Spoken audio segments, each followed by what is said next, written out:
ఈ జాతి మొదటి లక్షణం అమ్మని గౌరవించడం. మాతృదేవో భవ. మీరందరూ పిల్లలు, మీరు నేర్చుకోవలసిన మొట్టమొదటి నియమం ఏది అంటే అమ్మని గౌరవించడం నేర్చుకోండి. అమ్మకి నమస్కారం చెయ్యండి. మీరు పాఠశాలకి వచ్చేటప్పుడు అమ్మకి నమస్కారం చేసి రావడం మీకు అలవాటైతే మీ అమ్మగారి కన్నా మీకు అత్యంత ప్రేమతో ఆశీర్వచనం చెయ్యగలిగిన వ్యక్తి ఈ సృష్టిలో వేరొకరుండరు. ప్రాణం పోయేటప్పుడు కూడా మీరు వృద్ధిలోకి రావాలని కోరుకునే ఏకైక వ్యక్తి ఎవరైనా ఉంటే తల్లి ఒక్కతే. అంత గొప్పది అమ్మ. బాలమురళీకృష్ణ గారి తల్లి ఆయన పుట్టిన 10 రోజుల్లో మరణించారు. ఆయన వ్రాసుకున్నారు, నన్ను కనడానికే మా అమ్మ పుట్టిందేమో అని రాసుకున్నారు. భారత ప్రధానమంత్రి నరేంద్ర మోదీ గారు ఈ మధ్యకాలంలో ఒక విదేశీ ఛానల్కి ఇచ్చిన ఇంటర్వ్యూ మీరు చూసి ఉంటారు. అసలు నేను ఆశ్చర్యపోయాను ఆయన చెప్పిన మాటలు విని. నిరుపేద కుటుంబంలో పుట్టారు. వాళ్ళ అమ్మగారు అంత కష్టించి పనిచేసేవారు, వాళ్ళ నాన్నగారు కూడా అంత కష్టపడి పనిచేసేవారు. ఆయన ఆ ఇంటర్వ్యూలో ఒక మాట అన్నారు, అసలు నాకు బూట్లు వేసుకోవడం అంటే తెలియదు, కానీ బూట్లు లేవన్న పేదరికం మా మనసుకి అందకుండా మా అమ్మ పెంచింది. అంటే ఉన్నదానిలో అంత తృప్తిగా బ్రతకడం మా అమ్మ నేర్పింది.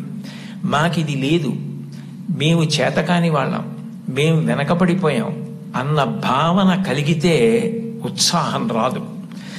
అటువంటి భావన కలగకుండా ఎప్పుడూ ఉన్నదానితో తృప్తిగా పరమ సంతోషంగా గడిపాం. అన్నదమ్ములు, అక్క చెల్లెళ్ళు అందరం కలిసి అని ఆయన ఇంటర్వ్యూ చేస్తున్న వ్యక్తి వంక తిరిగి, ఇప్పుడు మన ఇద్దరం కూర్చున్న గది కన్నా కిటికీ లేని ఒకే తలుపు ఉన్న చిన్న గదిలో కలిసి మిలిసి బతికి పడుకుని పెరిగి పెద్దవాడినైన వాడిని చెప్పుకున్నారు. అటువంటి మహోత్కృష్టమైన వ్యక్తులు కూడా తల్లికి తండ్రికి అంత గౌరవం ఇచ్చారు. సందర్భం కాబట్టి ప్రస్తావిస్తున్నాను. మన గౌరవ ముఖ్యమంత్రి నారా చంద్రబాబు నాయుడు గారు స్వయంగా ఒక వ్యాసం రాశారు. తల్లికి జేజే, తండ్రికి జేజే, గురువుకు జేజే అని ఒక పుస్తకం ఉంది. ఆ పుస్తకంలో బహుశా నాకు జ్ఞాపకం ఉంటే 3వ వ్యాసం అనుకుంటాను. ఆ వ్యాసంలో ఆయన ఒక విషయం ప్రస్తావన చేశారు. వాళ్ళ అమ్మగారి పేరు అమ్మಣ್ಣమ్మ గారు. ఆవిడ చిన్నతనంలో చంద్రబాబు నాయుడు గారిని పిలిచి ఒక కథ చెప్పారట. ఒరేయ్ నాన్న, మనిషి కష్టపడాలి. ఎందుకు కష్టపడాలో తెలుసా? ఒకరింట్లో ఒక పంది, ఒక నక్క 2 ఉండేవి. ఆ పంది చాలా కష్టపడి పనిచేసి మధ్యాహ్నం ఇంటికి భోజనానికి వచ్చేది. నక్క పని చేయడం మానేసి చెరుకు తోటల్లో తిరుగుతూ ఊళలు వేస్తూ వచ్చే ముందు బురదలో పొర్లాడి వచ్చేది. పంది ఒళ్ళు కడుక్కుని వచ్చేది. ఇంటికొచ్చి శుభ్రంగా ఉన్న పందిని చూసి ఇదేం పని చేయలేదనుకుని మంచినీళ్లు మాత్రమే పోసేవాడు యజమాని. నక్క ఒంటి నిండా బురదంటించుకోవడం చూసి ఇది బాగా కష్టపడింది అనుకుని బాగా దానికి తిండి పెట్టేవాడు. మోసం ఎన్నాళ్ళు దాగుతుంది? కొన్నాళ్ళకి ఎవరు కష్టపడుతున్నారో తెలిసిపోయింది. తెలిసిపోయిన తర్వాత నక్కని కొట్టి తరిమేసి పందికి తన పిల్లనిచ్చి పెళ్లి చేసి ఇల్లరికం అల్లుడిగా తెచ్చుకున్నాడు రా. ఇంటి పనివాడు ఇంటల్లుడయ్యాడు రా. కష్టపడిన వాడు వెనక్కి తిరిగి చూడడు జీవితంలో. కష్టపడడం నేర్చుకో అని మా అమ్మ నాకు చిన్నతనంలో చెప్పింది. మా అమ్మ చెప్పిన కథ నా జీవితానికి దిశానిర్దేశం చేసింది. ఆనాటికి ఈనాటికి ఏనాటికి నాకే కాదు మా ఊరంతటికి అదే భగవద్గీత. నేను యథాతథంగా ఆయన వ్రాసిన వ్యాసంలో మాటలే చెప్తున్నాను. ఆ మాటలే నాకు స్ఫూర్తి. ఇప్పటికీ కష్టపడడం నాకు అంత సంతోషం. ఆ కష్టపడడం అన్నది నేను మా అమ్మగారి దగ్గర నేర్చుకున్నాను. ఆ కష్టపడే ఇవాళ ఈ స్థితికి వచ్చాను. నేను ముఖ్యమంత్రినైనా మా అమ్మగారు మాత్రం మా ఇంట్లో గట్టిగా 3 రోజులు ఉండడానికి ఇష్టపడేది కాదు. మళ్ళీ వెళ్ళిపోయి ఆ నారావారి పల్లెలో తెల్లవారి 5 గంటలకి లేచి గొడ్డు గోద పొలము పనులు అవి చేసుకోవడం, ఆ కష్టపడ్డము ఆవిడికి ఎంత సంతోషము అని అమ్మగారి ప్రేరణతో తాను ఎంత వృద్ధిలోకి వచ్చారో వ్రాసుకున్నారు. నేను ఏదో 4-5 విషయాలు మాత్రమే ప్రస్తావించాను. లోకంలో తల్లిని మించిన దైవం లేదు. మీరు జీవితంలో ఎప్పుడైనా అమ్మ నువ్వేం చేశావని అడిగితే మీరు అమ్మకి చెప్పలేని స్థితి కలిగితే, మీరు చేసిన పని మీ అమ్మగారికి మీరు చెప్పలేకపోతే అంతకన్నా ఆత్మద్రోహం ఇంకొకటి లేదు. మీరు ఏది చేసినా మీ అమ్మగారికి చెప్పగలగాలి. ఇది నేను మా అమ్మకి చెప్పలేను అన్న పని చెయ్యకండి. మీరు ఒకవేళ తప్పు చేసినా మిమ్మల్ని క్షమించడానికి సిద్ధంగా ఉండే మొదటి వ్యక్తి ఈ ప్రపంచంలో ఎవరైనా ఉంటే అమ్మే. అమ్మకి చెప్పకుండా ఉండకండి. అమ్మ ఒకవేళ మిమ్మల్ని దెబ్బలాడి ఇక పైన ఇట్లా చెయ్యకు అంటే ఇక మళ్ళీ ఆ తప్పు చెయ్యకండి. మీరు పిల్లలు కాబట్టి ఒకసారి చెయ్యొచ్చు ఎప్పుడైనా, కానీ పొరపాటు జరిగినా మీ అమ్మగారికి చెప్పండి, వద్దంటే మాత్రం చేయకండి. బహుశः కుటుంబం దగ్గరే నైతిక విలువలు మొదలవుతాయి. కుటుంబ విలువల గురించి ప్రస్తావన చెయ్యండి అని చెప్పి తన అనుభవంతో ఆయన నాకు సూచన చేయడానికి కారణం అదే అయి ఉంటుంది. తల్లి ఎంత గొప్పదో తండ్రి అంత గొప్పవాడు. తండ్రిని జీవితాంతం దైవంతో సమానంగా చూడాలి. పితృదేవోభవ, భగవంతుడే తండ్రి రూపంలో ఉన్నాడు. వేదంలో, యజుర్వేదంలో అష్టమానువాకంలో రుద్రాధ్యాయంలో అంటారు, నమ శంకరాయచ మయస్కరాయచ నమ శివాయచ శివతరాయచ అని. మన కంటికి కనపడని భగవంతుడు తండ్రి రూపంలో ఇంట్లో తిరుగుతున్నాడు. ఎప్పుడు బిడ్డ వృద్ధిలోకి రావాలని అహరహం కోరుకునేవాడు ఎవరైనా ఉంటే తండ్రి. తను ఎంత కష్టపడనివ్వండి, ఆయన బెంగ పెట్టుకోడు.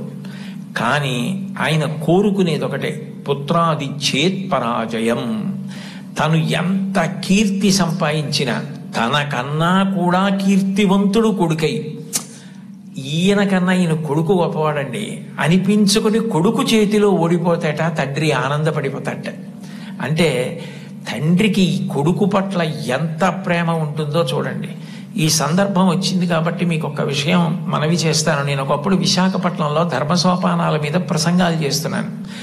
ఆ రోజుల్లో విశాఖపట్నంలో ఉన్న పాఠశాలల్లో ఉన్న విద్యార్థులకి మా నాన్నగారు అన్న విషయం మీద మాట్లాడమని వ్యాసరచన పోటీ నిర్వహించారు.